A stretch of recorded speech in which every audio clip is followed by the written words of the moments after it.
بسم اللہ الرحمن الرحیم۔ السلام علیکم ناظرین، آج ہم بات کریں گے ایک ایسے نبی کے بارے میں جنہیں ایک لیو ہیکل ویل نے نگل لیا تھا۔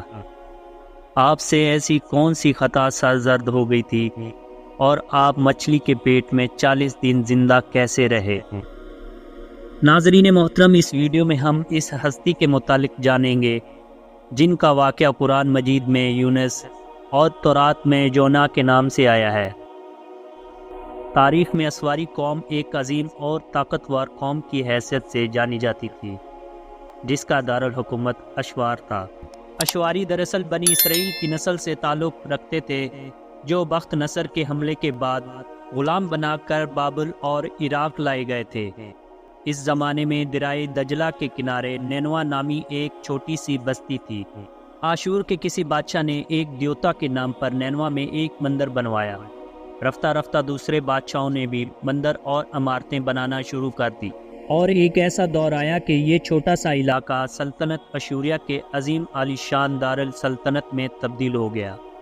نینوا شہر کے بیچوں بیچ مندر اور شاہی محل تھے جہاں سے اشوریوں کا بادشاہ پورے سلطنت پر حکومت کرتا تھا اور اونچے تخت پر بیٹھ کر بازاروں، گلیوں اور تفریح گاہوں کا نظارہ کیا کرتا تھا۔ آشور کے مغربی علاقے میں لہلاتے کھیت تھے، پورا شہر درختوں اور باغات سے سرسبز و شاداب تھا۔ آشوریہ کے لوگ پتھر تراشنے کے فن میں بھی ماہر تھے، لہٰذا جگہ جگہ سنگ مرمر کی دیواروں پر انہوں نے اپنے دیوتاؤں کے نقش و نگار بنا رکھے تھے۔ مختصر یہ کہ نیونا تہذیب تمدن کے لحاظ سے انتہائی تریافتہ شہر تھا۔ اشور دیوتا ان کا سب سے بڑا دیوتا تھا۔ یہ لوگ بادشاہ کو بھی خدا کا درجہ دیا کرتے تھے۔ یہ لوگ بت پرستی اور کفر و شرک میں مبتلا تھے۔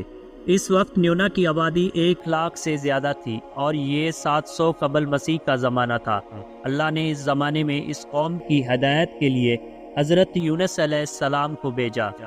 حضرت یونس علیہ السلام کا پورا نام یونس ابن مدہ تھا۔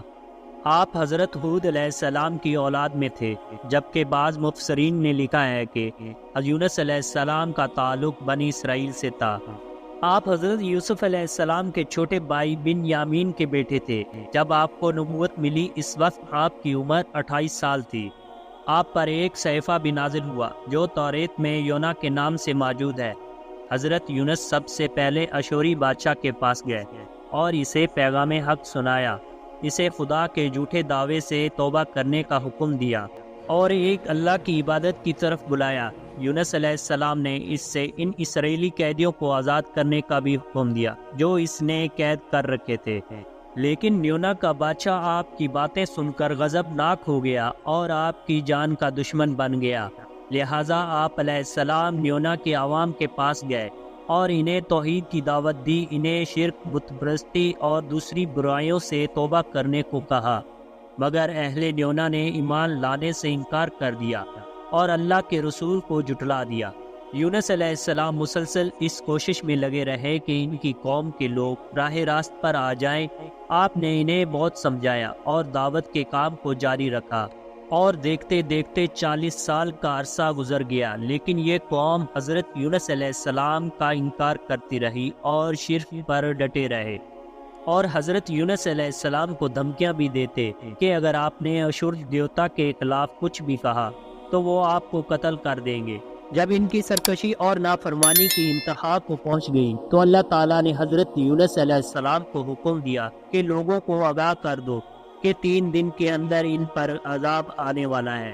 لہٰذا آپ نے اہل نیونا کے سامنے اعلان کیا کہ اگر تم نے 3 دنوں کے اندر بت پرستی اور شرک سے توبہ نہ کی تو تم پر اللہ کا قہر نازل ہوگا، پورا شہر تباہ و برباد ہو جائے گا۔ لوگوں نے آپ کا مذاق اڑایا اور جواب میں کہا ہم تمہارے رب کی طرف سے عذاب کے منتظر رہیں گے۔ پھر آپ کی قوم نے آپس میں مشورہ کیا تو اس بات پر اتفاق ہوا کہ یونس کو کبھی جھوٹ بولتے نہیں دیکھا گیا، لہٰذا ان کی بات نظر انداز نہیں کرنی چاہیے۔ مشورے میں یہ بھی طے ہوا کہ دیکھا جائے کہ اگر یونس علیہ السلام رات کو اپنے گھر میں رہتے ہیں تو سمجھ لو کہ کچھ نہیں ہوگا، اگر وہ یہاں سے کہیں اور چلے جاتے ہیں تو یقین کر لو کہ صبح عذاب ضرور آئے گا۔ حضرت یونس علیہ السلام رات کو اسی بستی سے نکل گئے۔ جب صبح ہوئی تو عذاب الہی کا ایک سیاہ دھواں بادل کی شکل میں بستی والوں کے سروں پر منڈلانے لگا۔ جب وہ ان کے قریب ہونے لگا تو ان لوگوں کو یقین ہو گیا کہ وہ اب سب کے سب ہلاک ہونے والے ہیں۔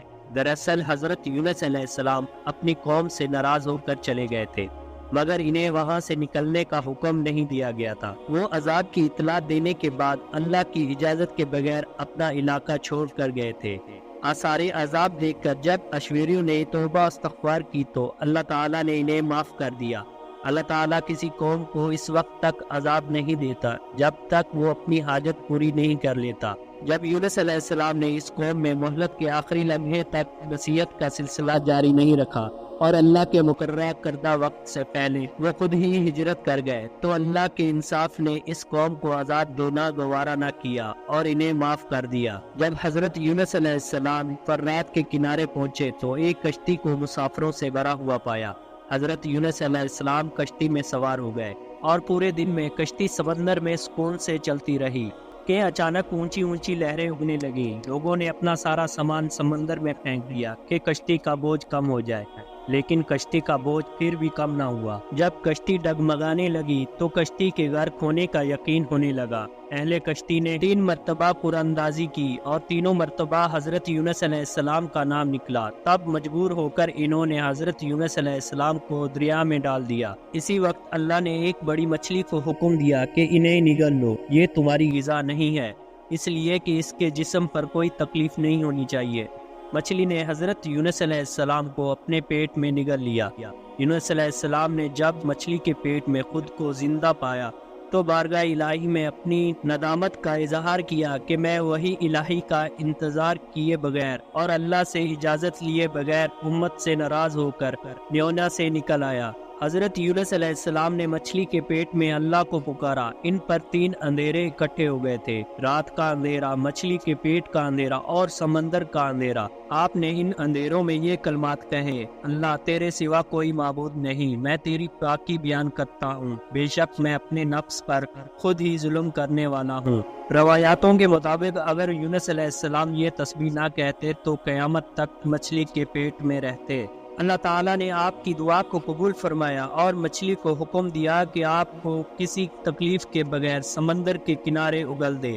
روایاتوں کے مطابق یونس علیہ السلام 40 دن اس مچھلی کے پیٹ میں رہے اور اس کے بعد اللہ کے حکم سے اس مچھلی نے آپ کو سمندر کے کنارے اگل دیا۔ پیارے دوستو، اس طرح کی مزید ویڈیو دیکھنے کے لیے ہمارے چینل کو سبسکرائب کریں تاکہ ہماری ہر آنے والی نئی ویڈیو آپ تک پہنچتی رہے۔